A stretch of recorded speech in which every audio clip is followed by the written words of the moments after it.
It's not. It's a hobby.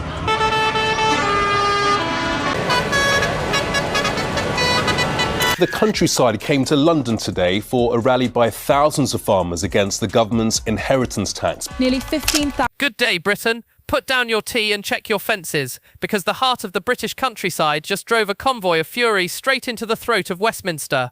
As of roughly 1 minute ago, the capital has been brought to a grinding, diesel-scented standstill. We are talking about nearly 15,000 farmers, hard-working, mud-on-the-boots, salt-of-the-earth types, who have decided that enough is quite enough. The death tax, as it is now infamously known, has officially ignited a rural rebellion that K.starmer's City Slicker cabinet clearly did not see coming. From the rolling hills of Sevenoaks to the vast fields of Peterborough, the tractors have arrived, and they are not here for a scenic tour of Parliament Square.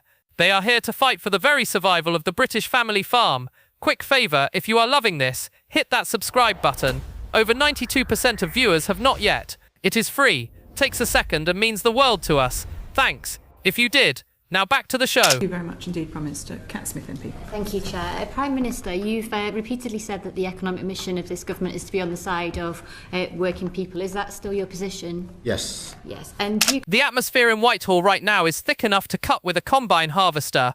We have seen rush hour traffic reduced to a crawl as farmers repeatedly sound their horns, creating a wall of sound that has effectively drowned out the polite chatter of civil servants.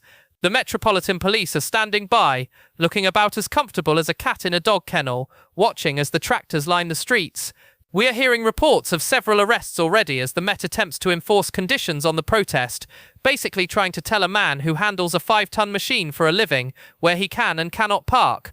Reform UK has already stepped into the fray, with Nigel Farage calling the arrests outrageous and promising that his party will pay for the legal defence of every farmer arrested for protesting peacefully.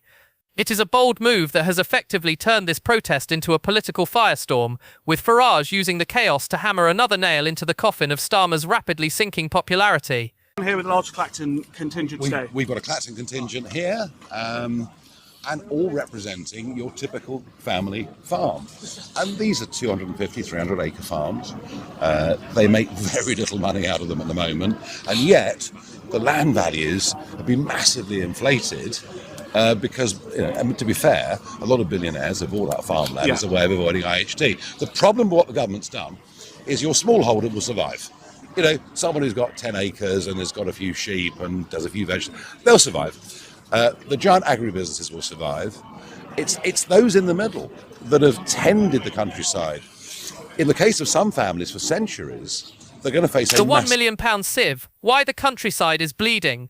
Now let us get into the grit of why these tractors are currently blocking your bus route. Chancellor Rachel Reeves' latest budget has introduced a 20% inheritance tax rate on agricultural land and businesses worth more than £1 million. On paper, to someone who thinks milk comes from a supermarket shelf and not a cow, £1 million sounds like a lot. But in the world of farming, £1 million is practically the cost of a couple of modern tractors and a decent-sized shed. David Gunn, a farmer from Kent, put it perfectly.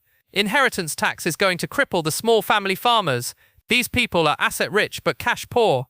They own the land, but they do not have the liquid cash to pay an £800,000 tax bill when a parent dies. The government's response? A spokesperson claimed they are backing farmers with the largest nature-friendly budget in history. It is the classic political carrot and stick approach, except the carrot is made of plastic and the stick is a massive tax bill. The Treasury argues that 3/4 of estates will pay nothing, but the National Farmers Union, the people who actually know how to read a balance sheet, say that is complete nonsense. They estimate that around 75% of commercial family farms will be hit. By freezing the £1 million allowance until 2031, the government is essentially letting inflation drag more and more families into the tax net. It is a fiscal trap designed by people who probably think a combine is a trendy new juice bar in Shoreditch. Demographic liquidation, the secret Labour project. But here is where things get truly dark and suspenseful. If you look closely, this tax hike looks less like a revenue-raising measure and more like a demographic liquidation of the Conservative heartlands. Think about it. A migrant arrives on a boat today, gets a hotel tonight, and eventually a passport. In 5 years, the demographics of key swing seats will be unrecognisable. Meanwhile, the rural voter, the one who believes in private property, tradition and working the land, is being taxed out of existence. K.starmer does not want to win the rural vote, he wants to make it irrelevant. It is a cold, calculated transaction. You trade a self-sufficient farmer for a state-reliant voter base. The birth rate in the Shires is collapsing, while the population Starmer is housing in 3-star hotels are expanding. This isn't just immigration, it is a mathematical certainty. In 15 years, the village that voted Conservative for a century will be a commuter housing estate for new citizens who vote Labour by default. The tax on the tractor is the clearing mechanism. Bankrupt the farm, build the housing, and install the socialist tenant. It is the most ambitious gerrymandering operation in Western history, and the farmers are the first casualties in this war for the soul of the nation. Tractors versus the Red Threat, a two-tier justice system. The contrast on the streets tonight is enough to make your blood boil. On one side, you have a British ploughman defending his livelihood, being threatened with arrest and criminalisation for driving his tractor into London. On the other side, we have thousands of illegal arrivals crossing the channel, many with no documentation, receiving full access to legal aid, accommodation, and a virtual immunity from deportation. The countryside sees this financial apartheid clearly. When the government funds the housing of non-citizens using the liquidated assets of its own food producers, loyalty evaporates faster than the Treasury reserves. Several police commanders, speaking off the record, have confirmed a rigorous stance, crush the blockade with heavy recovery units. They have been told to prioritise clearing the roads over negotiation to avoid the optics of a capital under siege.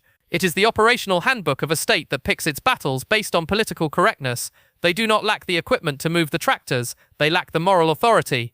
When the state fears a hashtag on social media more than a potential famine, the country stops being functional and starts being predatory. Starmer's promise to fix the foundations has mutated into a mission to demolish the foundations of agriculture to fund a welfare expansion for those who have never contributed a penny. The siege of Whitehall, a government in hiding.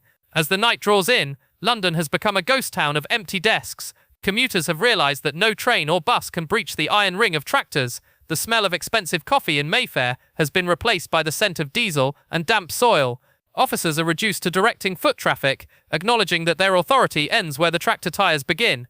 These men and women are sleeping in their cabs, eating packed lunches, and waiting for a Prime Minister who refuses to show his face. The government was warned that a siege of this magnitude would cripple the capital, yet they pushed the farmers anyway. Local hospitals have even declared code black incidents because catering and supply trucks cannot bypass the blockade. Tourists in Trafalgar Square are not taking photos of Nelson's column. They are taking photos of a government under siege by the very people who feed them. Starmer counted on imports to break the spirit of the farmers, but he miscalculated the brotherhood of the soil. This is a unified message from the working class to the technocrats in Westminster. You cannot globalise your way out of starving your own people. The final harvest, complicity and consequence. The silence from Downing Street regarding the actual impact of this tax is not just negligence, it is complicity. We are watching the industrialisation of land seizure, where the Home Office has become a rubber-stamp bureaucracy for policies that everyone knows will destroy the countryside. K.Starmer is more afraid of a bad headline in a left-wing newspaper than he is of the farmers taking over the streets. This isn't just about inheritance tax anymore, it is about the total subversion of the British way of life. We have a system where a British pensioner who forgets a tax payment is hunted down, but an illegal entrant who discards his passport is given a room and a right to remain. The law has become a weapon against the citizen and a shield for the newcomer. Every penny of tax money squeezed out of a failing family farm is an investment in the decline of British safety and sovereignty. The riots and protests we see today are the inevitable result of a social contract that has been torn up and thrown in the face of the people who built this country. The farmers are just the first to fight back, but they certainly will not be the last. Thank you for watching the British Daily Report. If you want to stay updated on the front line of the Great British Rebellion, make sure you have subscribed. We will see you in the next one.